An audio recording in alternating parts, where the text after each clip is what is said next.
Alright, let's see what this is about. Where the fuck is everyone? Indie game is impossible to define. The kind of indie games you buy on Steam are more of an aesthetic you wear rather than anything approaching what we used to call indie game. Indie game has nothing to do with art style. I'm looking at you, Dave the Diver. Indie games got nothing to do with studio size. Metal Gear Solid, major title published by Konami, was built by 20 people. Hades, everyone thinks Hades is an indie game. That was built by 25 people. You have people calling Larian an indie publisher. They're 400 people strong, producing a game with a big budget IP. If you go by the logic of people online, the only developers who aren't indie are basically EA and Nintendo. Let's take a step back. In fact,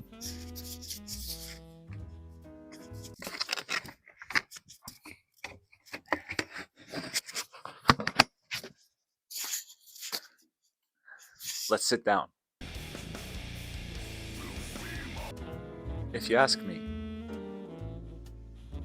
there's actually thousands of indie developers left. Little known secret called itch.io. One of the best things on itch is something called a game jam.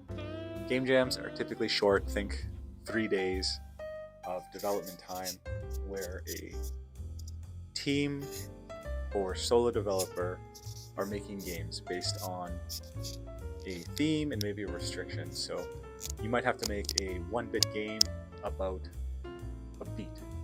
And there's so many of these going on all the time. And it honestly kind of reminds me of the old Newgrounds and Flash days. But what I want to do, I want to talk about how I won my first game jam. The short answer is there's only 2 entries. But the long answer, this was the Practice Game Jam 2025 number 2. So of the 6 people who submitted to this jam, only 2 of us said, hey, please rank this game. The jam was to make a game about the theme glitch, which is pretty open-ended. Glitch could really be anything. I think creative people could have done something really interesting with this one. What I wanted to do was something like this. Besides being a game for gooners, it also has some really fun gameplay. No, they like this one mechanic about exploring, but as you explore, you generate a debuff. And when the debuff gets filled, you hit a corruption event, and then some bad stuff happens. I liked this mechanic, so I took it. And as you do in my game, Glitch Stick Shooter, you generate a glitch meter, and when the glitch meter is full, you go into glitch mode. I planned to have dozens of chips that you would slot into a computer. Depending on how you slotted them in, you would get different buffs. Then I would let you take kind of really bad chips that if you glitched, they would level up to the best chips in the game.